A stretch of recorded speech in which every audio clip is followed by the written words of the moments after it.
is 20 seconds. 15 seconds.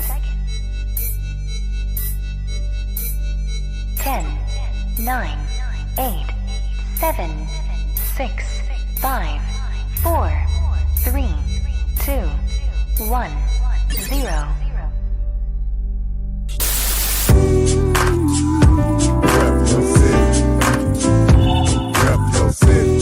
Okay. Rep your city. Let me see the mic. Rep your city. Give me the mic. Rep your city.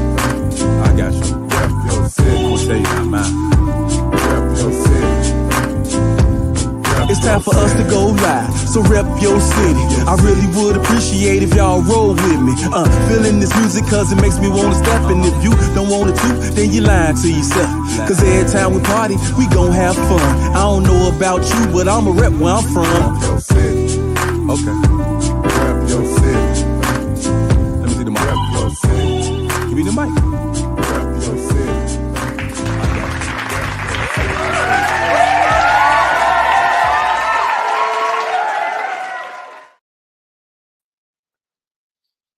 Welcome to the RYC Live Show. This is Rep Your City RYC Live, Fresh Friday.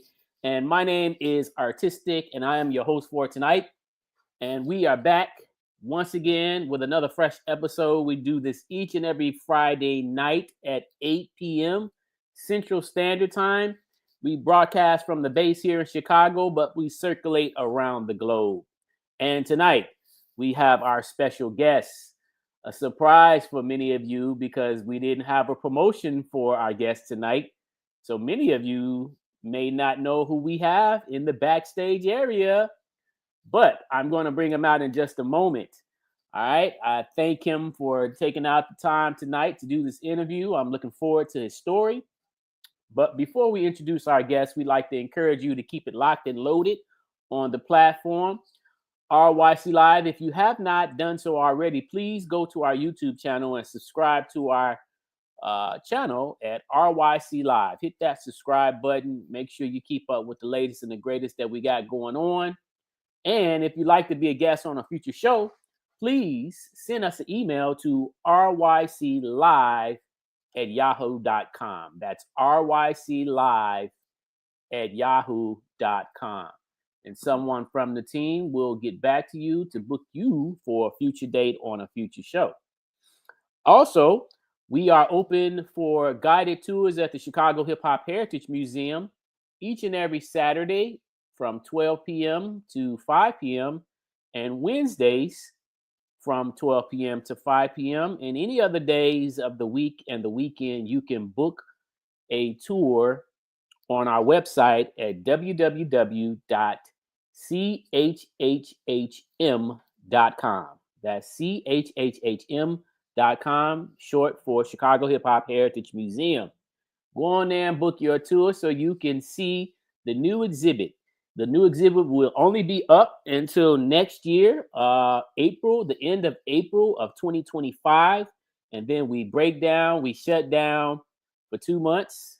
May and June, and then we open back up July 1st with a brand new exhibit. So if you'd like to be a part of the new exhibit, make sure you get up with us, send us some memorabilia, send us what you got, and again, once again, if you would like to be a guest on a future show, come on and get on the RYC Live platform and tell your story. All right. So without further ado, we got our brother Vice in the backstage area. I'm so looking forward to hearing his story.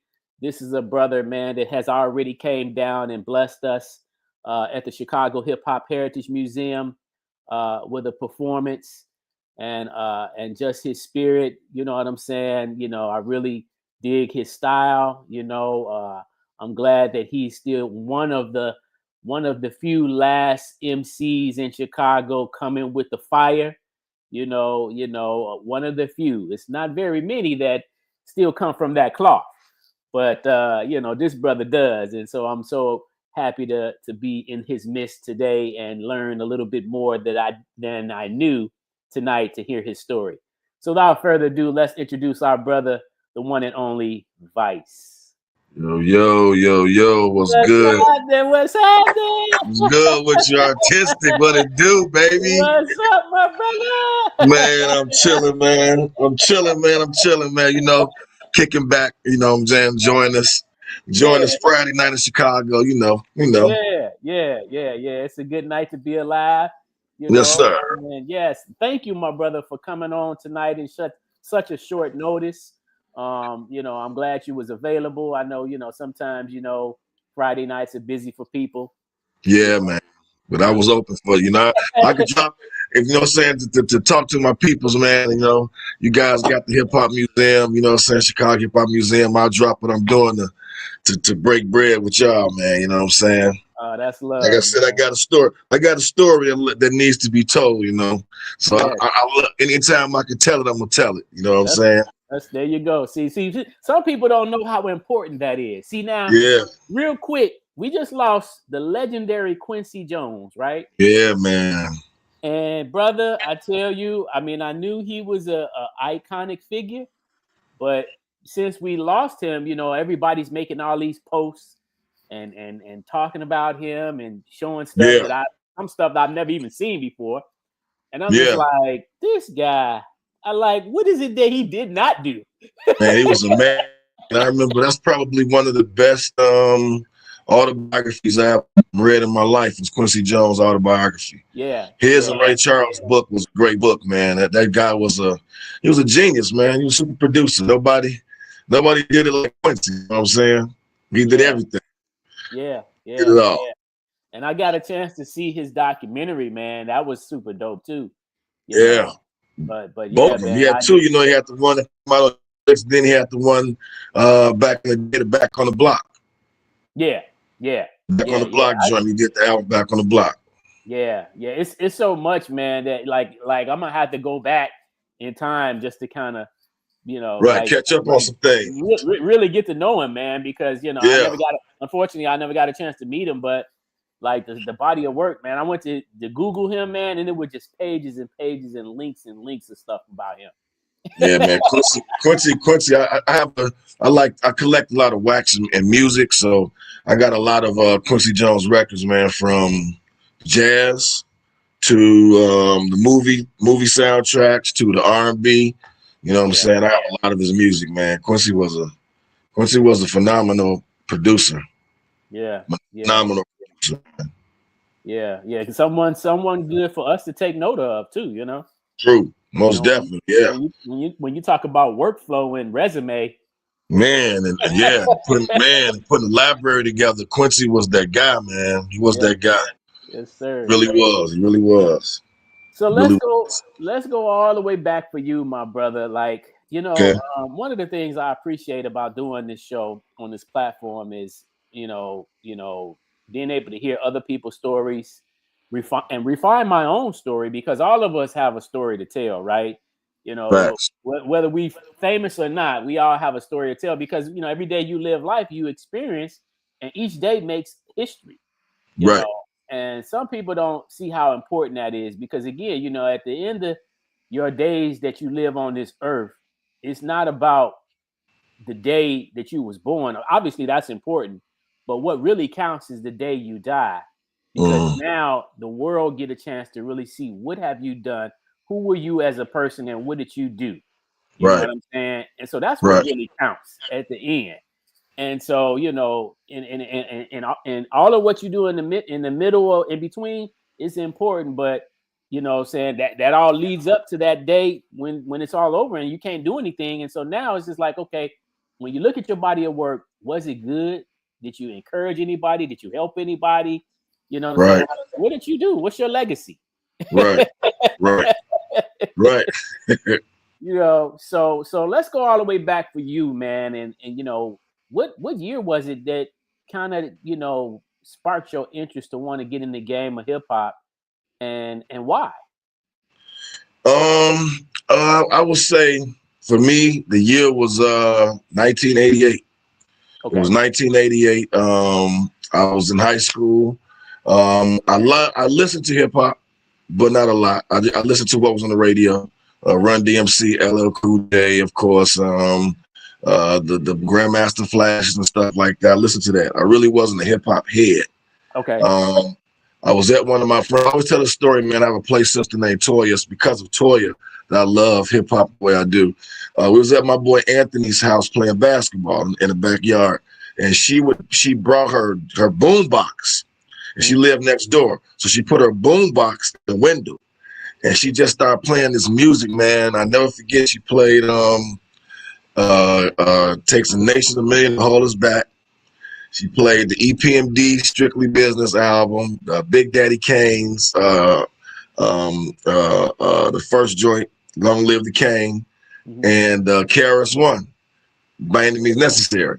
And I was like, yo, I never heard that. I was like, what is this? You playing? So I'm like, you gotta let me borrow this. She's like, no, you gotta bring me some tapes and I'll make you copies. So those were my first introductions to being hip hop, and also the Color soundtrack. So those 5 albums, man, were the beginning of me falling in love with hip hop. And I can't forget also Rakim, Eric B. and Rakim Paid in Full. Those albums were the beginning of me falling in love with hip hop, man. And it was like I was hooked. Like I was hooked at that time, Plus, it was new. My parents was like, "What is that you listening to?" And they watching Donahue, and they got the episodes. They talking about the parental guidance stickers on records and everything like that. But I was hooked, man. I think it was 1988. That's when I became. I fell in love with hip hop. I wasn't rapping at that time. I could dance, so I was doing hip hop. I was dancing. I saw the steps that they was doing in the video, man, and I was just like, that's what I want to do. Because back then the rappers got the ladies, but the dancers, you could dance. Yeah. The girls was waiting on you too, man. So I was like, I want to be one of the dancers. So okay. It wasn't until like maybe 1990, 91 when I took seriously into picking up the microphone and writing. Okay. After hearing Scarface, Money in the Power song, I was hooked.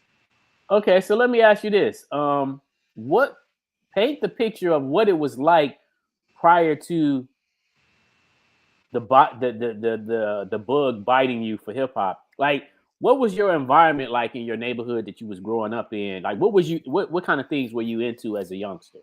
Boxing. I was growing up. I used to box. I did a lot of boxing and dancing. Boxing and dancing. I did a lot of dancing. I used to get paid to do Michael Jackson, Prince, and James Brown at talent shows and birthday parties, and a lot of boxing. And I grew up on the south side of Chicago, so it was very gang heavy. I was tall, so my parents were scared to have me in the neighborhood. I was like 8th grade at like 5'10" already, had a little mustache, so they were scared the games was going to bother me, but none ever did. But when I was growing up, I grew up in the house of music. My mother and father were big fans of music, man. So we had albums, and so I listened to everything from jazz to pop to soul, blues, everything. I was surrounded by it all, and that was kind of how it was growing up. I did a lot of, like regular kids who rode our bikes, and we did but more than basketball, boxing was my thing. I thought that my parents, my mother and father, my father really pushed it, and I thought that I was going to be in the Olympics in 1988. Like that was the goal. Oh, okay. That's how much boxing I was doing, and like I was going to be in the '88 Olympics. That was my first Olympics. Was the '88 Olympics. Wow. But Ray Boom Boom Mancini had a fight with a guy named Dooku Kim, and he killed him. Mm-hmm. He killed him in the ring, and when he killed him, my mother was like, "Nah, you can't box no more. Oh, okay. You can't box no more." So that was like that stopped me. My father stopped taking me to the gym and everything like that, but that was my thing. It was boxing 100% growing up. I thought I was going to be a boxer. That was my plan. Wow. Be like Sugar Ray Leonard, Sugar Ray Robinson, and Muhammad Ali. That was my plan, to be like those guys. Interesting. So at that point, you basically is like, okay, now you got to find something else to do. Now I got to find something else to do, man. And it was a little bit more basketball, and it was the dancing. That's when the hip hop dancing came into effect. Was when I was like, damn, I ain't gonna be a boxer. Since I was a pup, y'all taking me to the gym. Since I was a kid, had the big boxing gloves on. That's all I know how to do. So now it's like, damn, I can't box. So yeah, that's when hip hop really was able to seep into my life, man. And when you were at that age, you know how it is artistic. At that age, being from Chicago, it was two types of music that we listened to. It was house music, and then hip hop came. Yeah. So that was my teenage years, man. There was a lot of house music and hip hop. Yeah, yeah. So now let me just ask you, because obviously, all depending on, we all come from different communities, but all depending on where we were at in the city, and of course our age, we may have been exposed and experienced. We may have had different experiences. So what was it like? How did you, in terms of the music or the dancing, how did that, in terms of hip hop, how did it, like, what was it that made you say, "Ooh, I want to do that"? Do hip hop? Yeah. I would say your MTV Raps. Oh, okay. So you started watching. You was watching the videos on Yo MTV Raps. Okay. Taping them. Gotcha. I'm taping the videos. Remember on twice. It came on at 3:30 from school, and then it came on again at like 8 o'clock, 8:30 at night. So I would tape the videos and then study them. But like I said, I loved hip hop, how it sounded. Yeah. I could rap a little bit, but my thing was I was studying those dance steps. You know what I'm saying? I really thought that because back then, the rappers were very intelligent. So I didn't think I could do that. I'm listening to guys like Big Daddy Kane, Rakim, Chuck D. Right. I didn't think I could rap like that. They were using the big words, these flows, these cadences. So being a rapper was never in my mind. It was like, I'll be dancing. Right. I'll be getting my dance on, you know what I'm saying? So it was like, that was my main thing, especially in high school. But once I got to college and I heard Scarface, Money and the Power, I was like, I can do that. I can do that. So I started taking it serious when I started writing songs, and that's when it hit my head then, probably like 90, 91. I was like, I want to be a hip hop artist. Okay. That's when it hit me. Cause like I said, I was in high school. We played around, like we're supposed to be in class learning, but we're in class writing raps. So when the bell rung, we'd be in the middle of the hallway, we'd battle. And my raps was always better than everybody. They was like, man, wait a minute. Chico, you pretty good with this. Like, you're pretty good. You should take this seriously. Because I sounded better than everybody else. So I was like, you know what? I think I could do this. So I just kept on, man. And the rappers I was listening to at that time, I was listening to those guys that was telling stories. Yeah. That was my style then. It wasn't even about talking about how dope I was as a rapper. It was stories. I like to tell stories, raps. Yeah.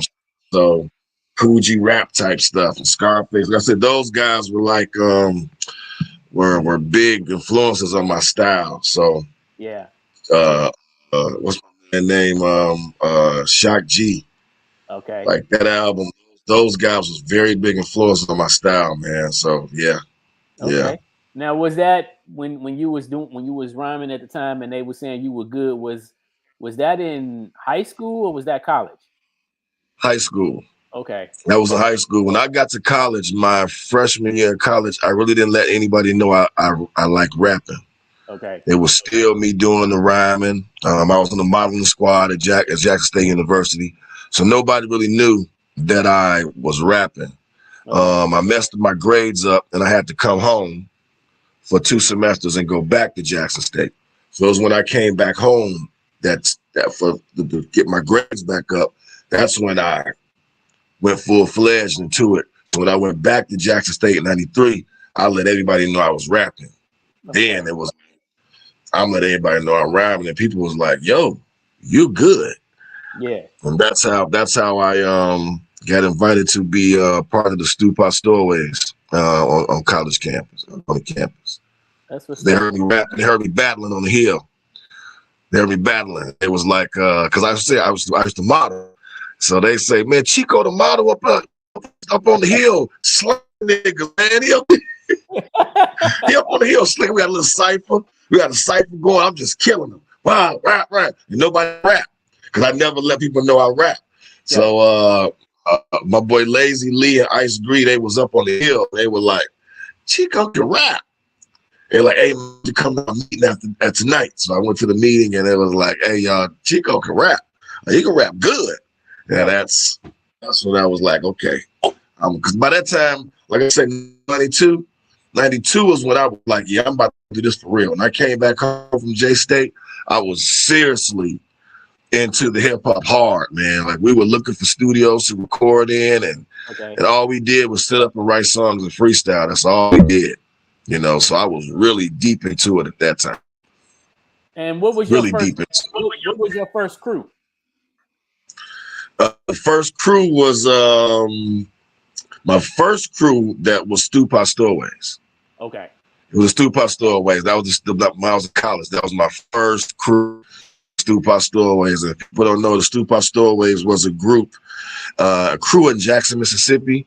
It was we had members from Chicago, Jackson, Mississippi, of course, Nigeria, Detroit, Milwaukee. And we had a bunch of us. Some notable guys in the group too. David Banner was in the Stupa Stowaways. Kamikaze, DJ Fingerprint, DJ Scrap, Abstract Mind State, Loveborn, who you interviewed here on the show. Okay. We were all down there at Jackson State University, man. That was the first crew, the Stupa Stowaways, and we were like the Mississippi version of Wu-Tang. Oh, okay. That's what they called us. They called us the Mississippi Wu-Tang because we had different styles and these different rappers and different sounds, come from different areas of the world. And we used to perform at all the talent shows, and we opened up for mostly everybody that came into Chicago. To Jackson. We opened up for everybody that came. Mint Condition.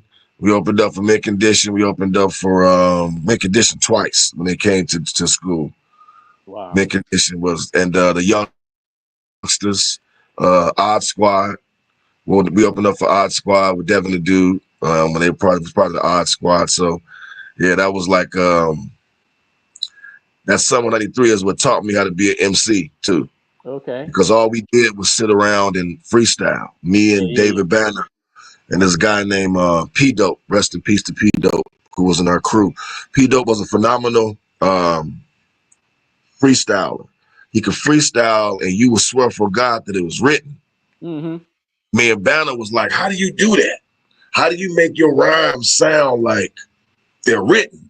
Because when we freestyled, you could tell we were freestyling. Right. He was like, "Y'all, you got to practice," and we practiced every single day. And he was like, "If you practice every day, I promise you, in about 4 or 5 months, you'll be able to sound like this." And by the time school started back in September, October, me and David Banner, our freestyles was just like P Dope's, from practicing and sitting up all day. So when I came back to Chicago in '94, I was ready. I didn't know what I was coming in home into because I had no idea that Chicago's hip hop scene was like it was. It's very big, very surprised for that. I had no idea. Wow. I had no idea about it. Only because I think me and you talked about this before.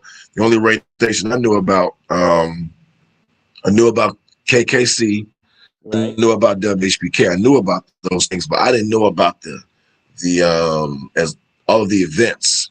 Yeah. Because I was young at that time. Like I couldn't go to the China Club because I wasn't 21. So I had friends that went to the China Club to go see Far Side and all these groups that was coming. So I just would hear about it, but I didn't know. So when I came back to Chicago, to experience the hip hop scene in Chicago was amazing. It was amazing back then. Shout out one time to Mr. RYC Live himself. He's checking in, and he made a comment for you for me to read. He says, JMD, he says, my hip hop brother Vice, he said, yo, who got the throwback audio of you and I with spitting that a long freestyle session at DJ Ram's crib? Probably Ram, man. Ram probably still has that. I remember that. That told you. That's where I met JMD at Ram's house, man. Ram introduced me to a big up to DJ Ram, man. Big up to my bro Ram. Ram introduced me to a lot of artists in Chicago, man, that was talented. And JMD Ram probably still got that, because Ram had that I forgot that board he had that he could record on. So Ram probably still, man. He probably got gold and shit too, man. He probably got that freestyle. He got the freestyles of me and Ram Fest. Ram probably got some good stuff, man. Oh, okay. We Ram probably give Ram a call. Yeah, man. Ram probably got that, man. Ram got some good shit. That's what's up. He has to. That's what's up. That's what's up. Now, when did you finish school at Jackson State and come back to Chicago again? I came back in 93. Okay, came back in 93. 94, my fault. I went back in 93. I came back home in 94. Okay. And that's when you was done. I went back in 93. Came back school in 94. And like I said, I know anything about the hip hop scene here. And we went to the Elbow Room. Open mic on a Monday night. That was the first place we went. Oh. And I got a chance to rip the microphone, but I never got a chance to touch the microphone again. So, because there was, so many people that had to line. There was so many people, So, me and my rap partner Clutch Cargo, we found out about another open mic on Randolph called The Spot. Yeah, I remember The Spot. It was The Spot.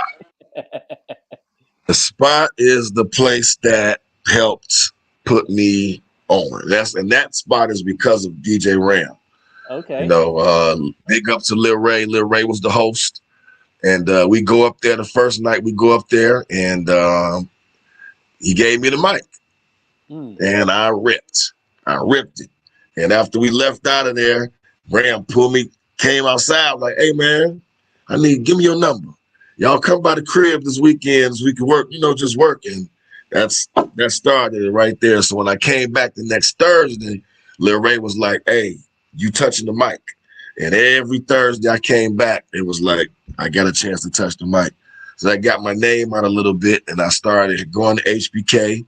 I started going to, it was a hip hop barbershop on Western that we used to go to. And so that's how that slowly started bubbling my name in Chicago. And that's when it was like, in Chicago at that time, man, it was MCs everywhere. Right. MCs everywhere, man. Like I got Juice, Gravity, like I say, Lil Ray, my boy Minister 4/5, my rap partner Clutch Cargo, Rhyme Fest, Big Shoes, Dirty MF, my boy Buster, Illiterate. It was so many cold my MCs at the time, man. Ans 13. I can't forget about the women MCs. Ans 13. The Duchess. The Duchess. Yeah. My girl, the Duchess. The Duchess, man. App G. True Black Tribe. Those guys, man. It was like my boy Frost. There was so many cold MCs in Chicago, man. GQ was so many cold MCs in Chicago that I think that a lot of MCs come here they were a little bit intimidated because they would come to those open mics and they wouldn't touch the microphone. And we wanted them to. Yeah. We was like, we want y'all to come up here and touch the mic, but they would just sit in the back and just watch. Yeah. They would just watch us. I'm saying, because we were deadly, man. We was young and full of it. Well, see, that's how it works. I mean, like if you coming with the heat, you know what I'm saying, and you got the onlookers, in the cypher, they ain't about to go out there if they think they can't, do something equivalent. Right. if they can't they can't compete, they ain't messing around, man. Yeah, they just gonna sit back and watch and listen. Just gonna sit back and watch, man. Yeah. They ain't gonna say too much of nothing. They be real quiet. Right. Real quiet. Studying the scene. Yeah. They watching the scene, you know what I mean? And that was pretty much how it is with the rest, how it was with the rest of the elements. I mean, you know, like even with breaking, you know, the same thing when we had a circle or whatever, you know, people weren't finna go out there and do no moves if they feel like they couldn't match up. And, you know, and so, you know, like you had to really be, you know, decent enough to get out there and bold enough to get out there with the other people and rock with them, you know, otherwise you just sat and watched and studied, like you said. Just watched and study. And I forgot one more name. You just reminded me about something you said, the elements. Yeah. And I thought about graffiti. At the spot was where I met Orko. Oh, wow. It's where I met Orko, man. And Orko was me, Orko, and Clutch Cargo. Clutch Cargo is my rap partner. But me, Orko, and Clutch Cargo was like this 3-man team. Like we used to always team up to battle. You know, I didn't even know at that time. I just knew Orko rhyme. I didn't know about the graffiti. Yeah. I didn't know how good dope for artist he was. Yeah. You know, and through Orko is how I met Slang and my mind, I'm escaping me right now, but I met a lot of graffiti artists through Orko. Yeah. And Slang. Through those two guys, a lot of people, man. 2 guys. Rest in peace to Orko too, man. Did you used to dance with Orko? Because you know he was a dancer too. Yes, he was. Yeah. At that time, I was still dancing a little bit. I was still dancing a little bit. Orko could break. I wasn't really a break dancer. Okay. I could pop like a little bit. But Orko was. But you know, he could break. He was also he was a strutter. You know, that style came from California. But but he was also, you know, he was a part of a group called Phase 2. So they did footwork and stuff. Did you know that? No. If I did, I forgot about it. Yeah. I can see it though. Yeah. I can see it though, man. I got a crazy story about Orko, man. I remember Orko, his teeth. He had messed his teeth up, man, and he put the plaster and fixed it on his own teeth. Yeah. You know what I'm talking about? He fixed his own teeth, and I was like, dude, you did that to your mouth? He like, yeah, I didn't have no, I'm going to go to the doctor, dentist, and pay for this, man. And he fixed it and said, Orko was a genius, man. That was my guy, man. That was my guy. Yeah, man. Yeah. So that's cool, man. So yeah, but like you say, Chicago had a lot of greats, man, you know, and that's one of the things that, you know, I miss because, you know, we came, you know, like I started in the 80s and, you know, when we was coming up, you know, I used to rhyme a little bit in the 80s. We listened to, like you said, patterns from some of the artists, you know, and it was about vocabulary. Like you had to have some type of content, you know, and messaging, and you had to have a vocabulary because that was just the thing to do. Like we came up off of the early days of people like LL Cool J, and LL was a beast. And then in Chicago, that was a beast, man. He was from New York, but then our version of LL was DA Smart. So you know, and JMD, you know, so it was like, you know, and JMD. Yeah, and then it was so many others, man, that just the vocabulary, bro, like that was you know, that was the way to go. And it made me it made me when I was rhyming, it made me go to the dictionary because I remember LL used a word that I wasn't familiar with and I didn't know what it meant. And he said perpetrator. And I was like, perpetrator. I'm like, wow, I need to go look that up. So I looked it up in the dictionary, and I didn't usually go to the dictionary. I hated even using the dictionary, even when I was in school. So, but hearing that word come from out of his mouth, I was like, man, he made that word rhyme with another word? And I'm like, man, what does that mean? And I looked it up. I was like, oh man, you know. So hip hop was an educational tool for a lot of us too. Yeah. Yeah. It was. It was. Because like on HBK, they used to have a segment called the Educational, and they would let you hear the current song that they made, but then they also would trace it back to where it was sampled from. Oh, that's dope. Yeah. Dope. Yeah. That's dope. I love that type. I love that type of shit. I love that. That's my thing. I love that right there. Yeah. So we was learning, man. Like HBK definitely was. That was our educational piece right there. For hip hop. Yeah. HBK was a blessing for Chicago, man. And thanks to Ram, I was able to go to HBK and meet Kalopsar and JP Chill. And go up there and they let me freestyle it, you know what I'm saying? And sit back there while they playing music, and JP will let me freestyle if I bought him a beer. You know what I mean? And it was, man, I was HBK is another heaven sent for Chicago, man. That was that's what I said. I didn't know that Chicago was so, because all I knew was New York. Right. So to come home and to see that Chicago was just like New York when it came to the hip hop, man, we had the same exact thing. We had the dope radio stations. We had the graffiti. We had the rappers. We dressed the part.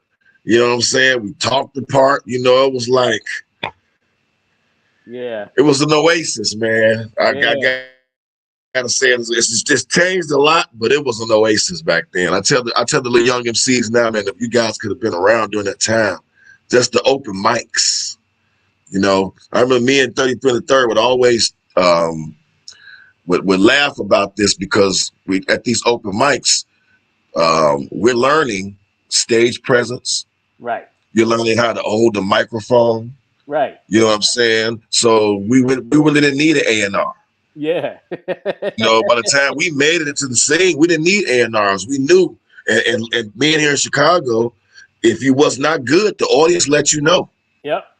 They let you know. So you had a very hard audience. It was not an easy audience. You had a very hard audience. So you had to your P's and Q's, and if you wasn't, then you had to go back, practice, and come back. Yep. You know what I'm saying? If you failed, go back, practice, and come back until you got it right. You know what I mean? Because Chicago was a building ground, man. Yeah, it was a building ground. Yeah, that's why artists like myself and JMD and Ants 13 and Kingdom Rock, we're still able to do it. Shadow Master, we're still able to do this because we've been conditioned. Oh, yeah. It's like a second nature to be up on that stage, man, and to muscle memory to perform and do the things that we do because of this city right here, man. This city is it's a stomping ground for talent. I tell people all the time, Chicago is full of talent, man. That's true. All right, listen, Vice, what we're going to do right now is we're going to take a quick commercial break, and when we come back, we'll pick up where we left off. Cool. All right. That's right, motherfuckers, we back in this bitch, reppin' the side. Spectacular vernacular, big styles like spatula. 8-ball, corner pocket, I drop shit. Kicking in your dough like Rambo. Negro, don't forget the mysteries. If I wake up MCs, then I put them to sleep. Like 211 with pills in it. But if they got body, they probably got bodies. Starting to ass whooping poisonous like strychnine. Made in the image and likeness, my existence, the God. The city of haters, shady behaviors, hugging us of they favorite. I'm gonna lead us here, just to say the least. A&R's killing the game, now it's AR leaks. I wanna bring to you some lyrical demonstration and representation from some heavy hitter spitters. You know what I'm saying? First of all, let me explain the situation like this. JMD, Mr. Club Banger, still 80s hot, and ain't shit sweet on the bars unless it's Bailey shot. Never will a hater have me acting out my element. If you wanna battle me, I battle you. The only way you win, I've got on the side of you. Straight to the point, 8 bars, metaphors, punchlines, and no mumbling. Shouts out to Chicago MCs, reppin' they city, showed up and showed out, enough said and no excuses.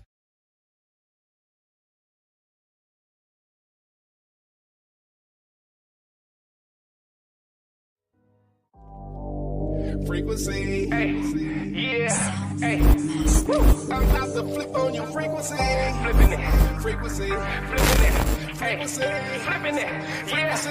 Flipping it. Frequency. I'm changing your channel. I'm doing it easily. I'm giving you wisdom. And I'm flipping your frequency. I'm flipping their frequency. I'm flipping your frequency. I'm flipping their frequency. Yeah, I'm flipping your frequency. I'm changing your channel. I'm doing it easily. I'm giving you wisdom. And I'm flipping your frequency. I'm flipping their frequency. I'm flipping your frequency. Yeah, I'm flipping your frequency. I'm flipping your frequency. I do this for fun. And I do it for funds. Popping bottles and bottles now. Used to be popping them guns. You ask why did I stop? I wasn't ready to go. Cause I had visions of living in prisons. No business in sentence that bro. But hip-hop saved my life. And niggas say yours. I paid my dues. You got a little pay yours. Now need I say more? You wanna even the score? First start with that beat in your chords. You say it's a hit, delete and record.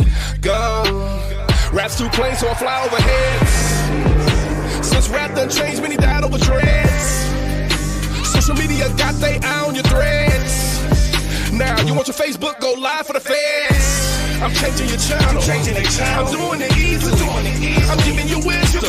And I'm flipping your frequency. I'm flipping their frequency. I'm flipping your frequency. I'm flipping their frequency. Yeah, I'm flipping your frequency. I'm changing your channel. I'm doing it easily. I'm giving you wisdom. And I'm flipping your frequency. I'm flipping their frequency. I'm flipping your frequency. Yeah, I'm flipping your frequency. I'm flipping your frequency. How long I've been rapping? How long you been trapping? What's all of this flexing about? You should have gone into wrestling. What's all of this smoking about? What's all of the drinking about? Popping pills and sex and talk about brain. Here's something to think about. The cameras on corners. Weather's getting warmer. But you yelling and throwing up. Got them calling them coroners. Now you swarm the corners. Join with mourners. Wanna unite when nothing was caught on the cameras. But we getting tickets with bitches for running the light. Something ain't right. Like touching the knife. Playing with swords. Got you cutting your life. Some trouble come easily, repeatedly if it's illegally. Repeatedly people proceed to be greeted with evil be. Frequency, I'm changing your channel. I'm doing it easily. I'm giving you wisdom. And I'm flipping your frequency. I'm flipping their frequency. I'm flipping your frequency. Yeah, I'm flipping your frequency. I'm flipping your frequency.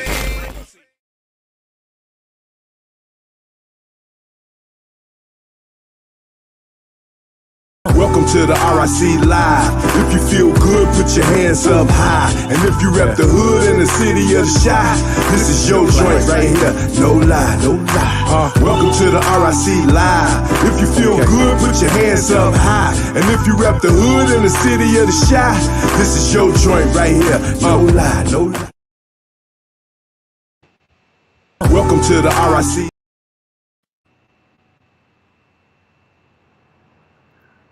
Welcome back to the RYC Live Show. This is Artistic, and we're back again with our special guest, Vice. Yes, sir. Yeah, man. Yeah. So, I definitely think that, like you were saying earlier, that, Chicago groomed us, Yeah. Chicago and Chicago artists and collectively groomed us. Yeah. Help me, man. It helped me out a lot to be able to work with artists like Slum Village, to be able to for them to hear me and be like, yo, we're gonna work with this cat. You know what I'm saying? It was all of Chicago, man. Chicago it's a place to help you.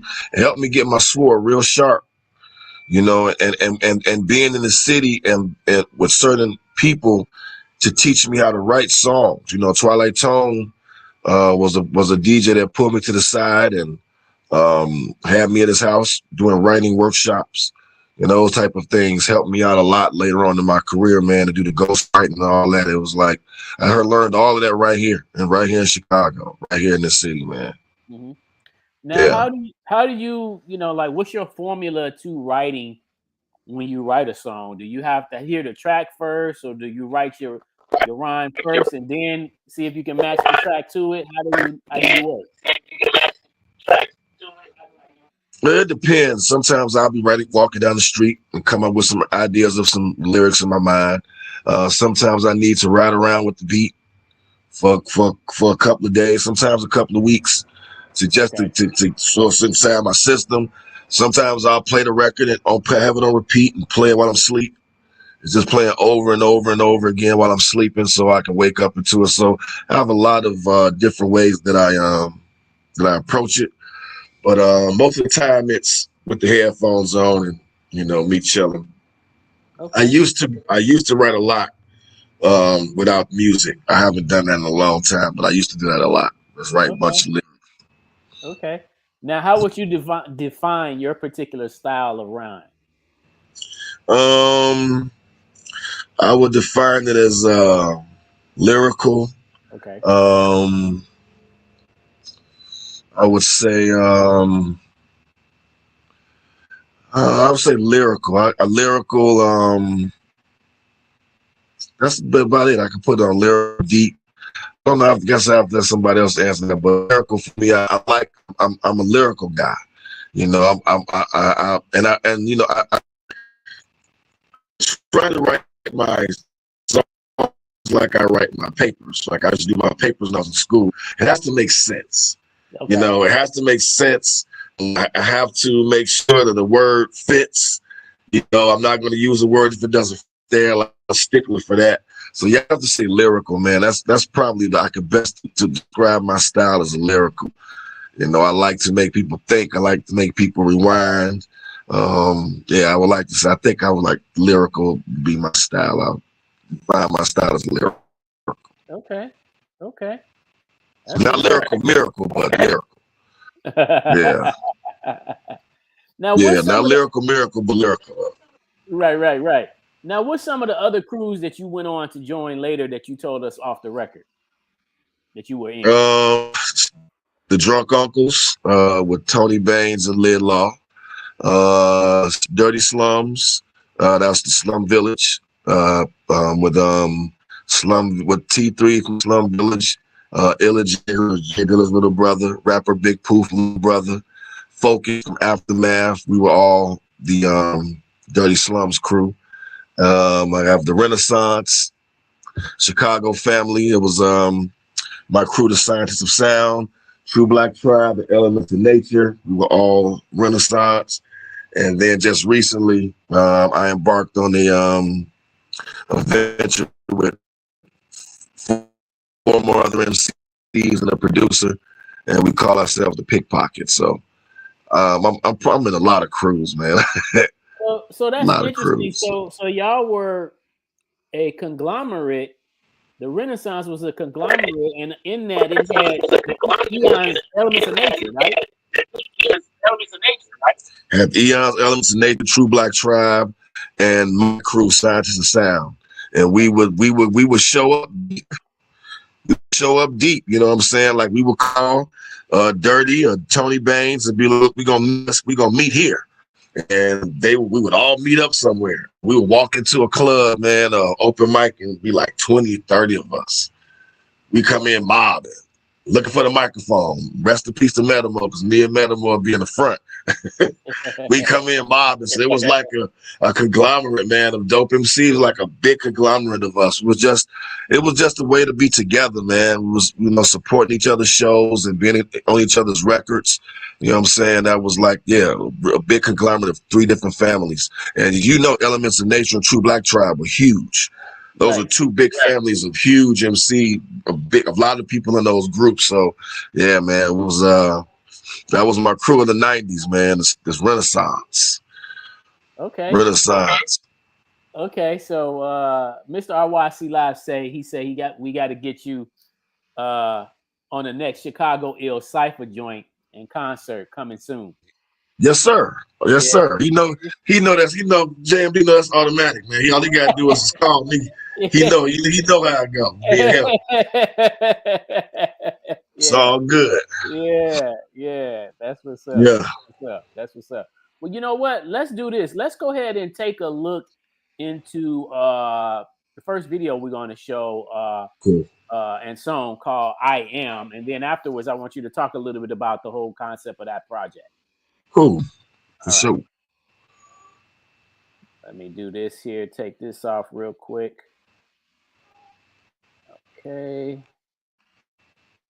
All right, let's take a look at this.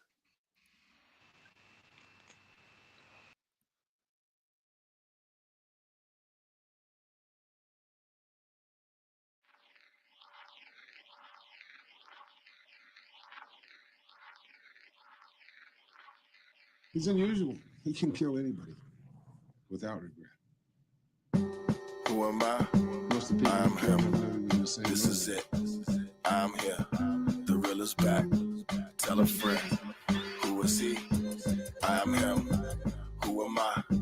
I'm him. This is it. I'm here. The real is back. Tell a friend. Who is he? I'm him. Who am I? I'm him. This is it. I'm here. The real is back. Tell a friend. Who is he? I am him. Prodigal son has returned. Prophet out to teach what I've learned. I sojourn the truth. Spit like I'm from Venus. This Taurus has never been carried from a Coliseum. Gladiate like Russell Crowe out to get those federal papers. Lyrical capers, that's incredible. Roll with a renaissance. Big trucks, foreign cars. Stunt like Jackie Chan. Shining as bright as mine. Hey yo, Vice stole killer dogs, it's amazing how they change when you pull a car. Rain like waterfalls, a killer whale, a killer shark. Get your math class on, test if you got a problem. Not stay cool, ice water. You might rap flame, I flow lava. Royalty, me, V, got the king's armor. You a play, I'm a movie, my scenes harder. Who am I? Most of the I am him. This is it. I am here. The real is back. Tell a friend. Who is he? I am him. Who am I? I am him. This is it. I am here. The real is back. Tell a friend. Who is he? I am him. These lines divine 10 times, believe that. Out here on my Obi-Wan, don't make me relapse. Yo, you sleepers, I'm passing out C-paps. When SC turn this beat up, the street crack. It ain't no stopping me where I'm going, you can't go. It's funny, you swear you dope, but you ain't though. No flavor, when I rap, my tongue's a razor. Pen game on point, like a laser. Perfect combination, the package is so complete. Elite, it's no competition, there's no release. From the heat, I consistently release. You think they throwing peace signs, nigga, those is V's, they reppin' me. Who am I? I'm him. This is it. I'm here. The real is back. Tell a friend. Who is he? I am him. Who am I? I'm him. This is it. I'm here. The real is back. Tell a friend. Who is he? I'm him. Who am I? I'm him. This is it. I'm here. The real is back. Tell a friend.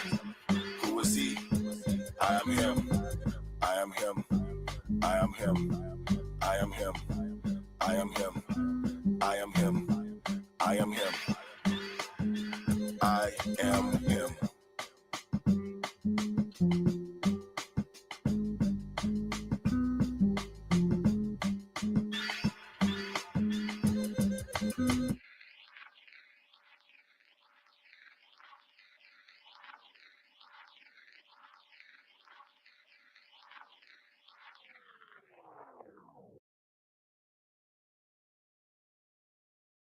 Yeah, welcome back.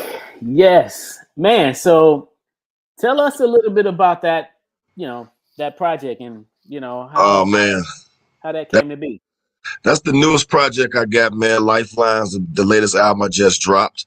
That song is I Am. It's the first song off the album, produced by SC, super producer from Chicago who's worked with some hitters, Alchemist and Mobb Deep. But that was it's the first song on the album. It's the last song I wrote. Okay. I knew I needed an intro, and I just was like, I need something. I need an intro. And I went to SC's crib. I let them hear with the album what I had, and SC played that beat, and I was like, that's it. That's the intro. Is that the same SC that works with Bob Chan too? Yes. Okay. Yes. Same SC. Oh, nice. And I said, I need that beat, man. I need that one. And took it to the crib and knocked it out. And once I was done with that, I knew the album was finished then. I was like, I'm ready now. I knew it was ready. I put my heart and soul into that album too. That's what's up, man. So that's off the Lifeline album. So that's the most current album. Yeah, it's the most current album is Lifelines. The one before that, I have an EP called V3. That's all produced by T3 from Slum Village. 5 songs, 11 minutes. Then I have Smoke and Mirrors before that. And then all the time before that, I had my music out with Slum Village, the Dirty Slums mixtapes. And I'm on like 2 Slum Village albums. Yeah. Okay. That's cool little library. Yeah. That's what's up, man. So, man, so who shot the video? That video was shot by Mars. My boys, Mars Flights. Okay, gotcha. They shot the I Am video, man. We found the spot in on the west side of Chicago in the big ass factory look like parking lot, some shit like that. Right. Knocked that out, man. Knocked that video out. Big ups. Big shout out to Mars Flight, man. Those guys are dope. Yeah, word up. Yeah. Shout out to our homeboy Dub C's checking in. You know, one love to Dub C's checking in from a ways from Chicago. One of our legendary MCs here from the MOC crew. Sir. Yes, sir. So yeah, man. So let's talk a little bit about today versus yesterday. Mm-hmm. Right, in terms of the game, like the industry, like, you know, like I was talking to, I think, someone at work or something not too long ago, and you know, we were talking about like today you don't need a record deal to be successful as an artist, right? You know, I remember back in the early 90s, a lot of us were trying to go to New York to like the new music seminar, and prior to that, people were shopping their demo tapes, trying to, you know, send them to, you know, Def Jam and stuff like that, hoping for a record deal, right? Yeah. You know, please listen to my demo type shit. Yeah. But today you don't have to go through all of that. What's your opinion on today's the way the operations of artists today versus yesterday? I like the fact that we don't need a record labels like that. I like that. I really do, because it's a lot of freedom. It's a lot of freedom when you can move that way. But they are so scared that we're not going to need them that much longer because of how they cornered the market. I don't like the streaming. I hate that about hip hop. I don't like that about the music industry, period. I hate the streaming of it. But the freedom of being able to, you don't have to go to a studio. Some people can record right there in their kitchen and make a whole album. You know what I'm saying? With all the technology that they have now. I love that freedom. I love the freedom of being able to be an artist. You know, like you said, back then we were going to Jack the Rapper. We was going to all these places with our demos, to Source Magazine, trying to get them heard.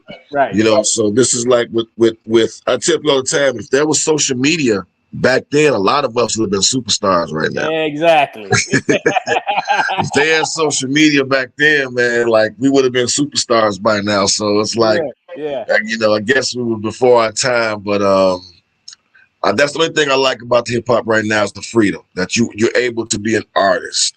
I love that about the game, is that you have people that can, but the bad side about that, downside about that is everybody thinks they can rap.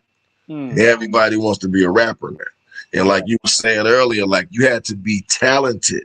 Yep. You had to be able to speak. You had to be able to read. You had to be intelligent to be a rapper. Yep. So now it's the floodgates have opened up, and there's so many people that want to rap, and you know that it's kind of watered it down. But I like the freedom of us being able to be artists. I like that. Yeah. You know, I like that, to be able to, you can just go on the fly, you can record in your hotel room if you want to. You know, I like that. I like that. But the downside of it is all of these whack ass artists coming to the game and to streaming. Yeah. I hate that. I hate that with a passion, man, because it takes a lot from artists. You know, we are paying for studio time. We pay for everything, especially when you're independent. Right. Then when you put your music out, unless you put it on Bandcamp or something, you're not making no money back. You know, if you're an independent artist, it's very hard. So I hate that. That's the downside of it that I hate. But other than that, with the game right now, I like the artistry of it. I like the fact that we can be what we are as artists and creatives. I love it. You know, I had Pete Nice from Third Base on last Friday. Well, dope. One of my favorite rappers. Yeah, man. He was signed to Def Jam, and he was talking about how they weren't getting any royalties. So, he said most of the money that they made as a group was from the shows. But yeah, it's definitely different. Sort of kind of the same way. Yeah, same way almost today. But if you're signed to a label, they take the money off your shows too. The 360 deals, they get money from everything. So it's really that's the plus of being an independent artist. Is that you can make a little money. You can make a little money, but then it's sometimes it's up and down. You got merch. If you got a show, you got some merch, and you got albums or wax. You can sell them. You can make you some money. Yeah. If you don't have any merch or albums, then it's a little hard. It's hard. It's hard. Yeah. Mr. RYC Live say there's a lot of rappers out here, but there's only a few MCs. Only a few MCs, man. I don't even think they even know what MC is. A lot of them didn't even know what an MC is, man. Right, a lot of these cats don't even know what an MC is, man. They just think they're a rapper, and that's the truth. There's a difference between MCs and rappers. Right. Big difference. Yeah, that's true. Our old school homie Cassius D says he tickles me, boy, because he said rap stands for recording artists pretending.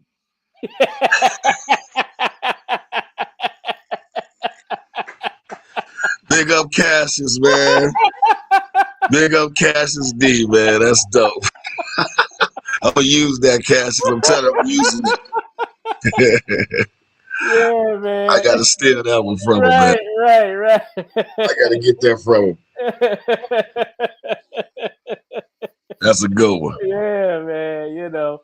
And did you get a chance? Let me ask you this: did you get a chance? And let's go into a little wider range with another element. But did you get a chance to watch the Olympics this past? I think what was that, in August? Yes, I did.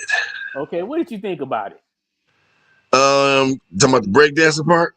Well, just the overall of it all. It was cool. It was okay. It was cool. It was okay. When it comes to the Olympics, I'm only gonna watch boxing and basketball and track. Okay. Yeah. Okay. But that was whack. The boxing was whack this year too. When I watched breakdancing, of course. Okay. Yeah, because there was a lot of back and forth with it. This was the first time that this was featured in the adult division. Yeah. And a lot of people complained that it wasn't a lot of us brothers and sisters involved. And they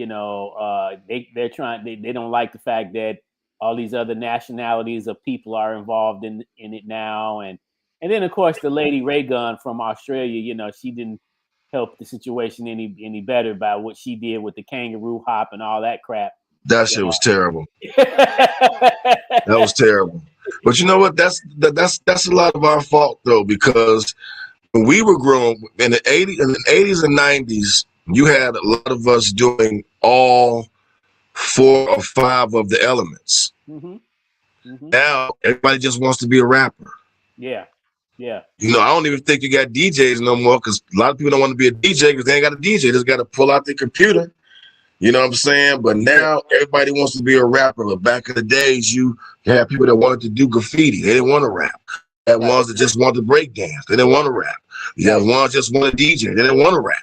Right. You know what I'm saying? But everybody want to rap now. That's kind of like, I think that's our fault, because a lot of times, a lot of the black people, they drop the break dance and the pop locking. You know, you allowed the Hispanics to pick it up, and they already was in it. Puerto Rico was already breakdancing, and Mexicans, but now the Japanese are great at breakdancing. They aren't the Jabberwockies from Japan. Them boys cold, man. It's like, you know, we let a lot of people, when we drop it, you can't get mad when somebody else pick it up. And I was hoping that a lot of young black people, and we was talking about that, me and my homies here in Chicago, like somebody should start that back up. Yeah. You know, start a dance class back up for these young kids so that 5-10 years from now we can have some break dancers that know about the other elements of hip hop. Yeah. And I mean, it's some out that's still involved, you know, like we have a community center right over here in Inglewood called 1213. I don't know if you got a chance to check that out yet, but yeah, you know, they have break sessions over there, you know, and you know, so there's a few pockets of it here and there, but it's nothing like what it used to be. Nothing like what it used to be. Nothing like it used to be. And again, the Olympics was a perfect example of that, because again, like, you know, you can count how many black folk was even out there in the showcase. In the audience, yeah. In the showcase and in the audience, yeah. Yeah. That's real. And so, you know, I only saw one black dude. I think he was from London. The black guy was from London, I believe. Yeah, well, you know, we had one black guy from the USA team, right, called Jeffro. Right. So, you know, and then there was a black dude from France. France, that's it. Yeah, France. He's from France. Yeah. You know, so. But at the end of the day, man, like you said, we abandoned it. A lot of us from our communities, you know, because it started in our communities. You know, right, started in our community, the Black and Latino community, and you know, but now that it has circulated around the world, you know, it belongs to all these other nationalities now. You know, right. they adopted it, they took it in, and when a lot of us abandoned it. We abandoned it. Everybody that's right. We abandoned it. They picked it up. Right. You can't be mad about that, man. Yeah. Mad about that. Yeah. So, you know, I just wanted to hear your perspective of it, because that was my spiel to the people that was complaining about where the black people at. And I'm like, well, you know, they trying to rap.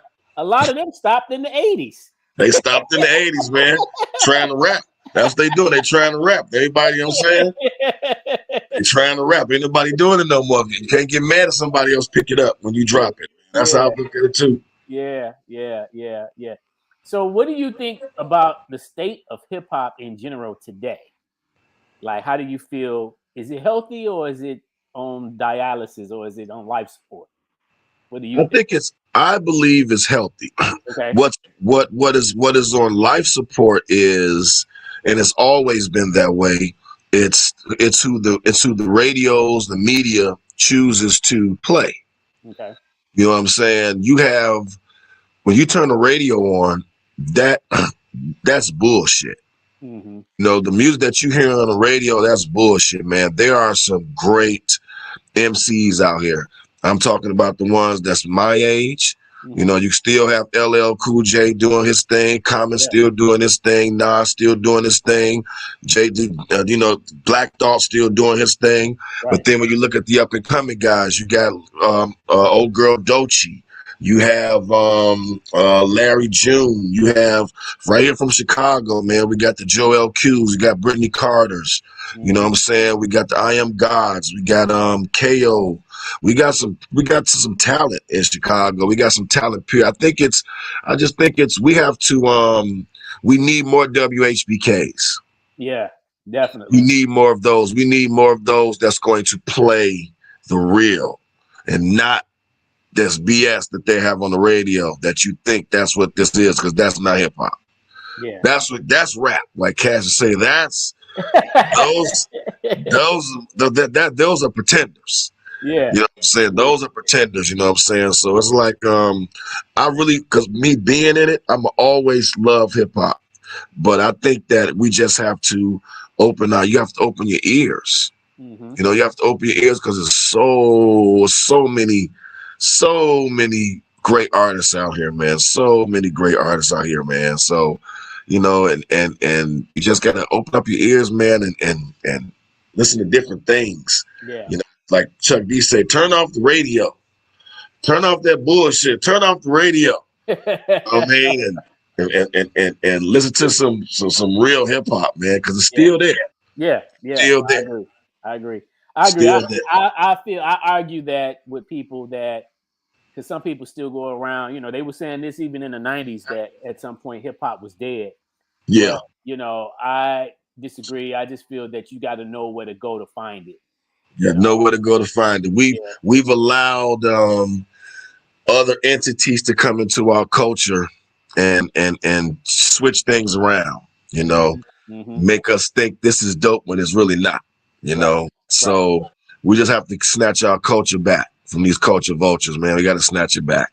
Yeah. Then we can expose these people to what it is. Hip hop is the greatest culture, the greatest music on earth, man. It's touched the world. Yeah. It's touched the world, man. The whole continent knows about. Everybody wants to be like those black kids in the hood. The hip hop, they want to be like us, man. So it's touched everybody, and that's why I don't think it'll ever die. You can't say it's dead because it's still living in other places. You know, you go to London and they're hip hop. They hip hop. Oh yeah. You know, they go to Japan, they hip hop. Right. You know what I mean? They ain't messing with the bullshit. They hip hop. Right. You know what I'm saying? They like us. They embrace the real of the hip hop. You know what I'm saying? They ain't fucking with the bullshit. They embrace the real. So that's dope. Now let me ask you this, because this has been a little challenge, or you know, this has been a little situation for us here in Chicago. You know, ever since we've had the drill scene come on, and you know, my homeboy, Mr. RYC Live just made a comment. He said, "Drill ain't hip hop." So, you know, like, and then you heard what's in the news now with what happened recently with Lil Durk, right? Yeah. You know, so what's your opinion on, obviously, you know, we always was cool. We was always happy to see the various styles develop in, you know, different categories, you know, under that umbrella of rhyming. But, you know, when we was coming up in the 80s, Bambaataa, you know, Africa Bambaataa formed the Universal Zulu Nation, right? Right. And he created some principles. And the principles, you know, was peace, unity, love, and having fun. Right. Right. And so that was kind of like the ingredients to the culture. Right. Today, you know, I don't, like you said, some people don't even know what the word MC is. So some people don't understand that hip hop is a culture. Exactly. You know, they equate hip hop to just rap. You know, and that's it. You know, that's it, and it's not. Yeah, and so, way of life. And then the fact that we have now, I know that Chicago, we're a very, very gang related city. I get that, right? But when you take the gang culture and infuse it into hip hop, you know, now we got something else. You know what I'm saying? Like, especially if you ain't coming with like I had friends that were in multiple, you know, from different gangs, but they represented that amongst the gangsters. But when they came with us in the circle, it was about hip hop, right? About hip hop. It didn't matter. You got all different gangs in this circle, but we are representing the culture right now. We're gonna lay the gangbanging stuff on the side over there, you know, until we go back in the hood or whatever. But today, it's like people want to take the gang culture and infuse it into the hip hop culture. And what do you have? Violence. Yeah, violence and ignorance, man. And you just said something that was deep. I said this in the documentary of the Midway documentary about hip hop in Chicago. In the 90s, hip hop saved a lot of our lives. Yeah. Because when you would go to the hip hop barbershop, that was in the GD neighborhood. Right. But the GDs didn't bother us when we went to that neighborhood, when we went inside that barbershop. Nobody bothered us. Right. In the spot, you had gangs from all over. Right. But we were in this circle, in this building together under hip hop. Right. You know, I was able to go say, me and want to go to JMD's house. JMD live in the hood. Right. He might live where there's a bunch of gangbangers at. When they see us, how we was dressed, they was like, okay, they ain't not in the gang. They hip hop. Leave them alone. Right. You know what I'm saying? And I always felt that the aldermen here in Chicago, they did that purposely. When they took away those open mics, that put a wedge in the communities. You know, that put a wedge in the community and the togetherness of all of these gangs. You threw all of the gang leaders in jail. So there isn't any type of laws that these kids are following. Yeah. Nobody's teaching them the right thing, and then they don't have anywhere to go. So there's no open mics. You know, so now, like I said, those open mics, it kept you visual in those neighborhoods. You know, I can go to neighborhoods, man, that I wasn't supposed to be in. Right. But because I was a rapper and they knew I was going to another rapper's house, it was cool. Right. But with this drill situation, it was like the only thing I could say that I liked about the drill was that it was Chicago. It was something that came out of Chicago. So me being a Chicagoan, I love that part of it, but it was a very violent music. Yeah. You know, I think it was more violent than the gangster, what they call gangster rap. Drill was just, and it was different because we grew up in a time where you didn't want to be seen. You know, you didn't talk about your crimes on record. Right. You didn't do that because that was a way to make yourself go to jail. But these drill, man, they talk about where they're gonna kill you, how they gonna do it, when they did it, why they did it, and they'll put it on record. You know what I'm saying? They put it on record, man. But yeah, I believe that when the aldermen and they stopped these open mics, I believe that was the beginning of the end for Chicago hip hop, and it kind of was, because when you look at the breakdown of it, drill started in about 2000, maybe 2008, 2007, 2008. That was about the time when Wicker Park, those aldermen started putting a clamp on the open mics. So at one time you had Elbow Room on Monday night. Tuesday night you had Sub T 606. You go across the street when that was over to the Blue Note. That's there to 4 o'clock, 5 o'clock in the morning, and they shut that shit down. And once you shut that down, now there's nothing, and you got 5 years nothing now. So the young Sosas and all these guys coming up, they don't have no type of leadership. There's nobody in their neighborhood that's playing good music. You just got little young kids running wild. You know, just look, young kids running wild, man. And I think that was like, it's dead now. I believe with the situation happening to Dirt, I believe that drill is dead. I think that's going to be like over. So much violence in it. And it not only touched Chicago, you have people doing drill in Atlanta, and New York, and Dallas, and Florida, and all this death. All this death surrounding it. So yeah, I believe that was it's kind of a black eye on hip hop, because it was a very violent time, man. But you know, but again, it's so many pages to hip hop. You know, you didn't have to read the drill if you didn't want to. You can go read something else. And then when you look at young artists like Sosa, look at Chief Keef now and his growth.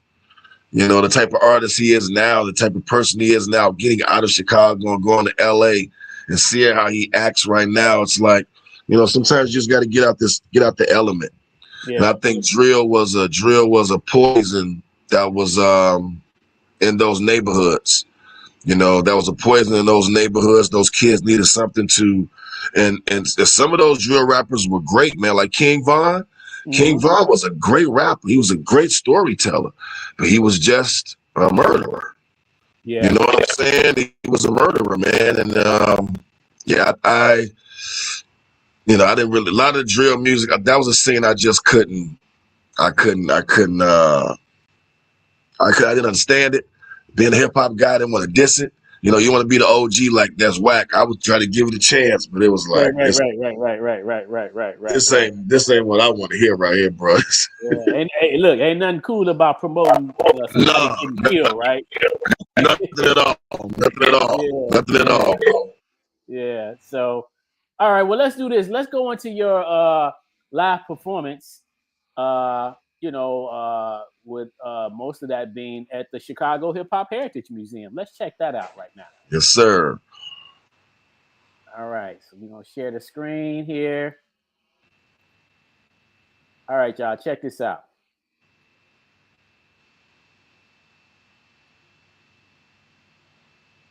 For those who don't know, my name is Vice. I'm part of the crews of Drunk Uncles, the Dirty Slums, Plug City. You know what I'm saying? Those are my families right there. So let's get in, y'all. Bro, what? Yes, sir. What? Be clear, my bro. All right, y'all. Yeah. What? We just gonna vibe it out real quick. You know what I'm saying? Yo. Let me start from the beginning. It be I, Super MC Vice, the deadly venom, rap the rhythm like a tsunami wave. Yeah, that's me. Sound bumping, doing 63. The LSD. He be so nonchalant, flaunts talk the average. When there's nothing to prove, nothing else really matters. Just let the work shit. Swerve to Johnny Smalls, rebel with no pause till this claps up on my wall. Let me. Yeah. One time, just roll. Yeah. Just vibe out with it one time. Come on. 2 times. Yes. Yeah. What? 3 times. All right, now we're gonna do it for the MCs now. You know what I'm saying? Yo. I strangle ink out of a pen and write death notes. Wordplay duck throats. I spit words so hot your flesh gone. I swear to God, this Adonis astonished. That's what the haters say. I eat rappers like fresh fish on the holy day. Heaven sent, you know the boy flow magnificent. Just the way the words fall off the tongue, so effortless. Got this assist from RL. Vice lace tracks with the dope shit. Fish scale, high quality. My bombs cause harmless bodily. Guess that's from all of the God inside of me. It's gotta be. Excuse the honesty and the modesty. Yeah. Let's rock out one more time, you know what I'm saying? Yeah. T3 on the beat. Vice versa on the track, you know what I'm saying? You know how it sound when Chicago and Detroit get together, you know what I mean? Yeah. Just keep rolling. Just keep rolling. Keep rolling. Keep rolling. Yes, hip hop.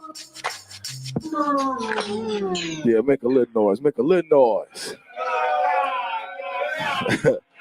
So I wrote these songs, man, when T3 sent them to me. My mom's had just died, and he was sending me beats because he was just started doing beats again. So he sent me this joint, and he sampled Tevin Campbell. Prince, the joint Prince did for him. Sure. So this right here is called Break It Down. Check it out. Break it down.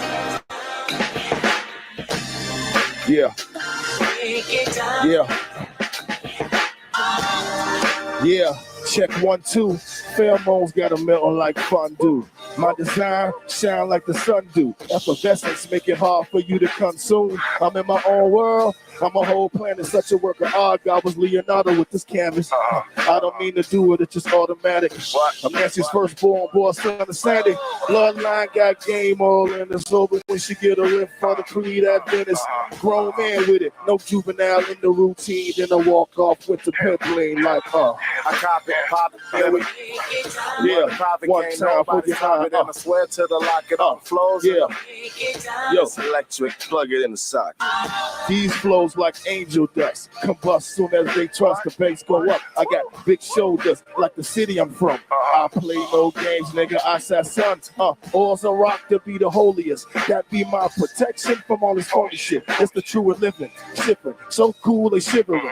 Don't play in oceans when you only play on. It's a different current. You might get caught up in the wave. 4 drunk consistent of the 50 shades of gray. A rock exotic linen is expecting victims. Vehicle pocket, beautiful women. Older sinning. With the pen, I'm John Lennon. Wicked. Kiss her, she be naked in a few seconds. Better gets wetter when you let them in. The veteran. Dr. Feel Good, baby. Here's your medicine. Oh, so cool. Jump back, kiss myself I do my dirt all by my lonely, my dole my death, self, Lord and master of all things. What opponent? I disintegrate, obliterate whoever wanted. What? Cop it, pop it, Yeah, we, yeah, yeah, here we go. Chill, lid. We gonna keep it in the pocket. Oh Lord, oh my God, T, 3 and V, so avant-garde. Whenever they go in the D collab, it go hard. We bring the 5, baby, coast get charred. Yeah, 2 alums of the dirty slums. We decapitate them C's over dirty drums. I'm alive, why? You can hear the hum. I know you want to come and get you some. Nothing nice. Watch me be your vice. Coming, shaking this ride if you ain't afraid of heights, lights, camera, action. Never the type of guy to be on step shit. This is shot pimp shit, etc., etc., etc. Motherfucker, etc. Yeah. Break it down. Yeah. One time for your motherfucking mind, like, yeah, and make them go. This song right here is called Aziz. I think this is probably one of the coldest rhymes that I've written, and it's named after my boy Aziz Ali, who had died. He was a teacher in Dubai, and he had an asthma attack in his home, and when I recorded it, I didn't have a title for the song. And so after I played it for Tahir was like, man, that sounds like something Aziz would like. So I named it Aziz. So here we go.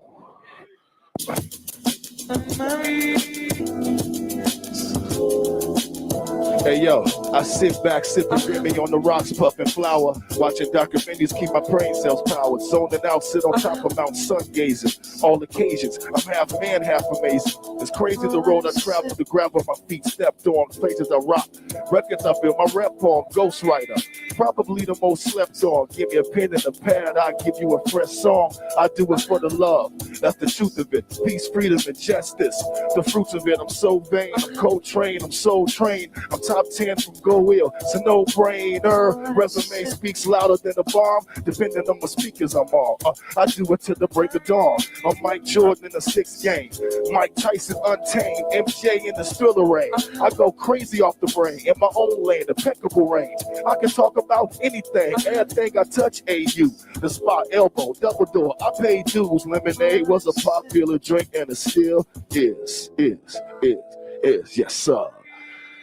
Yes, sir. Yeah, it's a cool little verse. Yeah. Welcome back to the RYC Live Fresh Fridays with Brother Vice. Yeah. So, man, tell us a little bit about your experience at the Chicago Hip Hop Heritage Museum. Hey, man, great. I was so impressed. That's the word I can say. I was so impressed, man. I was impressed with the history that you guys had, that you guys were able to, the amount of history that was there, how you were able to give everybody props. It wasn't, usually just have people it's really cliquey. They're going to pick the north side hip hop and not too much the south side. You guys had everybody in there, man. I tell people all the time, I was saying it during the commercial break to the people that was watching, look, if you haven't been, get over to 45th in Indiana to the Hip Hop Museum, man. It's much needed in Chicago, and y'all it's great, man. That's I love it. That's the bomb. I can't wait until when more people see it, because it's still bubbling. It ain't blue yet, man. When people go, they'd be like, wow. Everybody say the same thing. They'd be like, wow, I didn't know. Yeah, man. There's so much history in Chicago. Beautiful. Yeah. And did you have an experience? I just want to make sure I'm clear on this. Did you have an experience prior to coming that it was biased? Yes. Okay. Yes, in Chicago, usually when people talk about the hip hop in Chicago, it's usually they just talk about the north side. Right. They don't go past 55th, past Hyde Park. You don't get to hear about the emcee. You don't get to hear about the 10 trays. They don't talk about the soldiers at war. You know, they don't talk about those type of groups, the South Side groups, man. They don't talk about that. It's all about the North Side. So when I saw that, and I was like, they're giving props to everybody. You know, if you did something in Chicago and you got your name out there, you're in this museum. You know what I'm saying? Everybody, even the South suburbs. You know what I'm saying? It's there. Yeah, man. And so when you first came in, did you have that based on what maybe some people have been talking about? Did you have that in your mind that it was going to be, you know, it wasn't going to be what it was? I mean, did you I'm just trying to understand. No, when I came to the hip hop museum, I didn't have it in mind to be biased. I didn't have anything. I was hoping it wasn't. Okay. I was like, I had no expectations. I had no expectations because I remember when BG, before you guys made into the museum, I was there when it was nothing. Yeah. You know what I'm saying? There was nothing in there. So I had no expectations, but when I walked in and saw it, I was like, wow. Why? Because people had called me. They had made it up there before I did because I was down south. They was like, man, they got you in the museum. They got a picture of you in the museum, the hip hop museum. I was like, for real? They're like, yeah, man, they got a picture of you, my crew, the head nod. I was like, wow. So when I got there and was able to see it, I was like, this is dope. You know, this is really dope. The breakdown of the years of hip hop, how that was, and I learned a lot. There was a lot of stuff I did not know. And I was like, wow, this is really, really dope, man. Chicago this is dope. Word. You know what I'm saying? Like, I didn't know a lot about that stuff. You know what I'm saying? Like I said, there's a lot of hip hop that I learned about later on. Right. You know, when I started rapping, I didn't know about there was a couple of groups I knew about, but that's when I met Crash Man and Cassius D and 10 Trey. I met the generation before me. Right. You know what I'm saying? And I was like, wow, this is dope. Yeah. My city got history, baby. Yeah. That's history, man. I'm glad that, you know, you enjoyed it, man, because that's the goal that we try to make sure that the work that we do each and every year, too, that you know, people can appreciate the work that we're doing. And the fact that, you know, like you say, we want you to learn something when you come out of there. Yeah. And because if you ain't learning nothing after you didn't visit it, then we ain't done our job. Right. You know what I'm saying? Most definitely.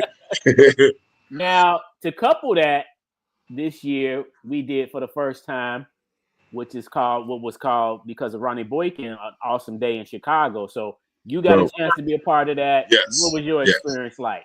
Love that, man. I loved it. I hope that Ronnie can do it again. And we can get the Commons and the Vic Menses, the ones that couldn't be there, the bigger name people to be there with us. But it was dope, man. I loved it. That was a beautiful day. It was a beautiful camaraderie. I saw people I hadn't seen in years. It reminded me of the 90s. That's how we would be in the spot. That's how we was in Lower Links. That's how we was at the Elbow Room. We were deep, you know, and there was so much love, you know what I'm saying? So that was dope to me.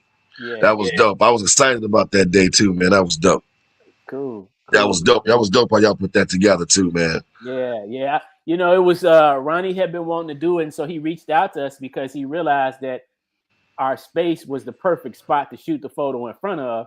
Mm-hmm. And so when he told us, you know, asked us if he could do it, we was like, of course. We was like, yeah, we thought it was a dope idea. And but yeah, it was a lot of work to trying to make it to that day. And yeah, you know, Ronnie was really worried he was trying to figure out who was going to show up. You know, I was worried too, because I was just like, man, you know, it's a lot of people that still haven't been to the museum yet. Mm-hmm. But that day brought some people out. Brought a lot of us out. It was hot too. It brought a lot of us out. Brought a lot of us out, man. Yeah, you know, I seen Vakil because Vakil hadn't been there yet. And when I seen him, I said, man, you want me to go get the red carpet? Right. Right. He told me, he's like, Vice, I haven't been up in here yet. And I'm like, man, you got to walk around and check it out. You in here. They got you on the wall, boy. Go on there and check it out. Yeah, man. Yeah. So, you know, so it warms all of our hearts to know that people appreciate the work that we're doing and also contributing to the work that we're doing. You know, and we're hoping that each year and as the days go on, month to month. We're hoping that it encourages other people to kind of come down and check it out if they haven't already. Right. Yeah. Yep. I tell everybody about it that I can. Yeah. I tell everybody about it that I can. Yep. So, shout out to our homeboy Octagon checking in. We see you. He said, I didn't get a chance to go upstairs yet. So yeah. I think, and I try to be cognizant of that, because sometimes people, they do the tour of the first floor and then they don't go upstairs. They see the staircase and then they say, "Is this something upstairs?" Yeah. Yes. There's a lot going on upstairs. Going on up there, man. There's a lot going on up there. Yeah. Most man. definitely. Yeah. So I did not get a chance to. We've been into our discussion, but I actually wanted to show some of these pictures and get you to talk about them a little bit. So This was one that I actually wanted to put this in the museum too. We got to print it out, but talk about this a little bit. Me and DJ Ram, man. That's me and DJ Ram was a group. We shot that picture on the lakefront on 55th. Okay. We was going around taking pictures, man. This is like 1997. I just come back from Atlanta, and some lady heard me rapping. Ram was DJing while I was rapping it. When he was rapping, he was DJing. He would let me freestyle, and she managed us, and that's when me and him became a group. Yeah, I forgot. Yeah, man. That's a dope. I wonder if Ram got another picture, because I only got one left. Okay. I only got one. That's the only one I have left, man. Okay. Yeah, that's a classic. I love vintage pictures. Yeah. And I took that for my sister, because I signed it for her, but she never took it to school with her, so I just kept it. Yeah. That was the only one I had. Shout out to my homegirl, Aaron Joy. Yeah, we see. What up, Aaron? Yeah. Okay, and what about this one right here? The Drunk Uncles, man. That's live at Paget's. We were performing at Paget's back in the days, man, and we had a show there. Lead Law, vice versa, Tony Baines. The coldest group now. If social media was around when we were a group, we would have blew up. Yeah. We would have blew up. We did so many shows in Chicago with no record, no single, no song on the radio, just my stage show. We rocked just from our stage show. Everybody came out. And the name, so many people were they were, that's what I'm looking for. They were curious because of the name Drunk Uncles. They're like, what is the Drunk Uncles? So they would see the group and they'd be like, oh, wow. Yeah, the Drunk Uncles, man. That's my piece. Big up to Tony Baines and Lead Law, man. Shout out to the brothers. Yeah. Yeah. My peoples, man. The Yancey boys. Illa J, that's Jay Dilla's little brother, the great Jay Dilla, the producer. Wow. And his best friend, Frank Nitt from Frank and Dank. If you can see behind us, there's an album up there on the shelf. Right. That album is called The Yancey Boys. It was just all Jay Dilla beats. That was it was an episode on the Storage Wars where somebody found a storage of Jay Dilla's old storage, and it was full of beats that nobody ever heard before. Oh wow. This album was called Sunset Boulevard that I was featured on. Yeah, man, I was featured on that album, all Jay Dilla beats. Those my brothers, man, Illa J and Frank Nitt. We shot that picture in Delicious Vinyls Studios in LA. Oh wow, the record label. The record label was a studio upstairs. Wow. A studio upstairs. That's where we recorded the album at, upstairs on the second floor of Delicious Vinyl Studio. Yeah. Nice. Yeah, man. That's my brothers. Now where was this shot taken? BB King. Okay. BB King's in New York. This picture was in the Source magazine. Yeah. That made it to the Source magazine, man. That was BB King's. That was a Slum Village tour. It was a Dirty Slums tour. It was Slum Village, myself, rapper Big Pooh, Sky Zoo was on that tour with us, and we shot that at BB King's New York. I don't think it's still open right now, but yeah, man. Questlove was DJing that night. And that picture made the Source magazine, man. Yeah. Dope. That's a dope shot too. Yeah, it's a dope shot, man. They sent it to me. I was like, oh, mom smiles on my face is in the source, baby. Now, you remember the year that it got in the source? That was 2012. Nice. 2012. It was like that's when it wasn't really. It was an online magazine then. Yeah. It was an online magazine then. Yeah. Now, I meant to ask you, how did you come up with your name? Wow, the name Vice Versa came from my rap partner, Clutch Cargo. Clutch, he had two names for me. He was like, you could either be Keep Left because your style is so right, and Vice Versa because I always switched up. Every time they heard me rapping or freestyling, I had a different style. So they was like, you ought to be Vice Versa. And like I said, they went from Vice Versa to Vice Versa to Vice Versa, which meant the bad habit to bust a verse. To just Vice, but many people still call me Vice Versa. They still call me the V double. Nice. And this picture was shot on tour of the Slum Village at Double Door. Okay. That was at the Double Door, the Dirty Slums tour. That's another Dirty Slums tour picture right there at the Double Door. 2012 too. That's from 2012. Nice. Yeah. Oh man. This is from Dejois, man. That's Big Shoes, Gravity. That's Dirty MF behind Gravity. You can't see his face, but me, my boy Tic Tac, and my guy Aesop. That was at Dejois. They had stopped throwing the open mic at the spot, and Dejois let us have his spot on Thursdays, and we would go up there and have our open mics, man. And somebody shot that picture. From that night, man. Look at Big Shoes and Gravity. Gravity was signed to Correct Records at that time. He had just signed. I remember. Yeah. He was with Correct Records at that time, man. We were so proud because one of us had made it.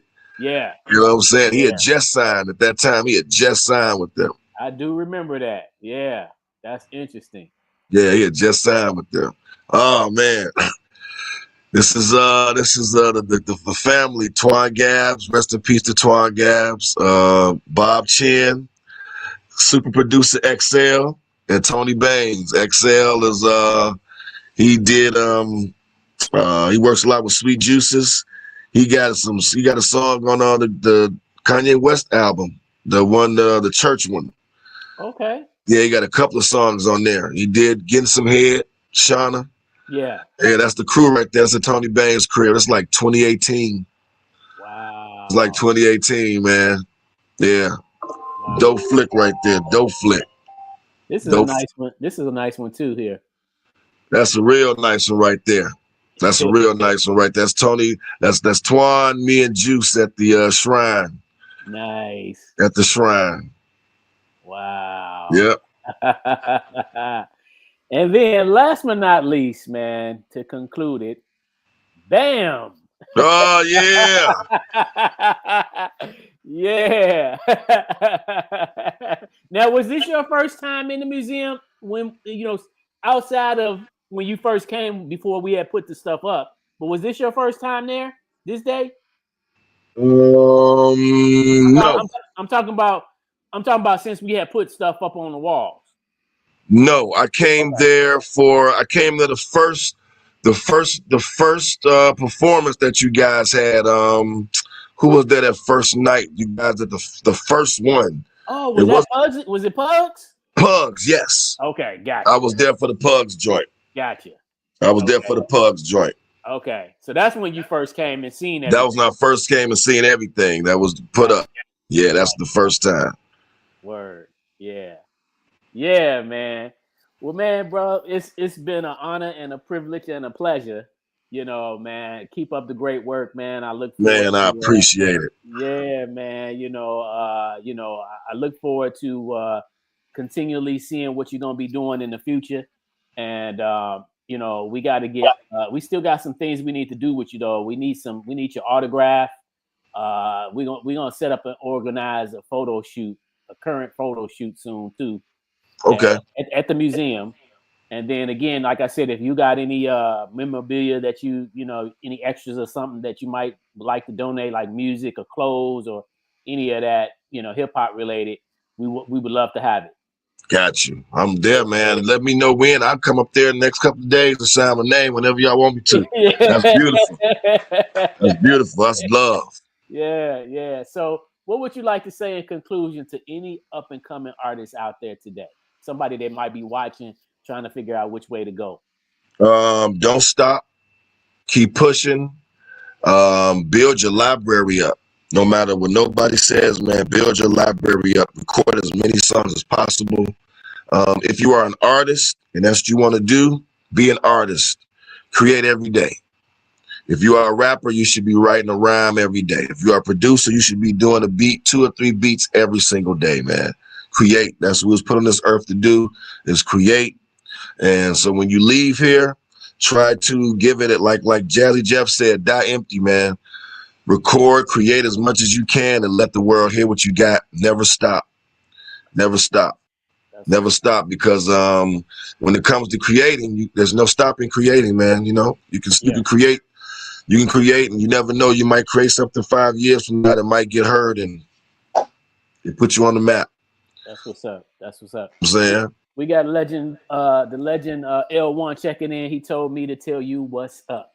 What up? Another one of my family. That's another one of my crews, man. That's the IMF crew right there, man. Okay. L1. That's that. He know the Renaissance, baby. We was deep. Yes, sir. Yeah. That's what's up, man. So, Mr. RYC Live have a request, and you know, I'll always co-sign it.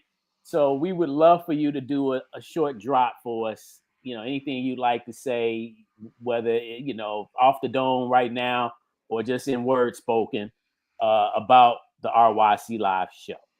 Like a freestyle or something? Anything that you like to say. We just want to use it as a drop. Oh, okay, for sure, man. Tune in. You guys do this every Friday? Yep. Man, tune in every Friday to RYC Live, when you can hear some history that's much needed for you in your mind piece, so you can know just how dope Chicago is, how dope Chicago's been, and you can learn something. You can learn something. You can learn some history, and you can learn some great MCs right here on this show, man. Like, I tune in all the time. So tune in to RYC Live. Don't play no games. Learn something. Word right up. here. Learn something. Thank you, my brother. And I'm so glad to know that you have been watching us like that, bro. I didn't even know. Yeah, I watch JMDs. I watch the Tego. When it's somebody that I know, I'm watching. Right. I pop in at the bottom and be like, yo, I pop in and watch, man. You know, Yeah. That's what's up. Yeah. That's what's up. Yeah. Well, we appreciate you, my brother. You know, we send out our love to you, man. Keep up the great work. And we'll be connecting sooner than later, man. We got the new year right around the corner. So, you know. Yeah. Yes, sir. Yes, sir, man. I appreciate the opportunity, brother. Yes, sir. And like I say, you know, I'm going to be in touch with you, man. But until then, everybody, don't forget to rep your city. Rep your city. Yes, sir. Rep your city, baby. Yeah. And we will be back once again next Friday with another fresh episode. We're here each and every Friday at 8 p.m. Central Standard Time. So check back in with us next Friday, same time on the same channel. So until then, my name is Artistic. We got Brother Vice, and we are out. Rep your city. Yes, sir.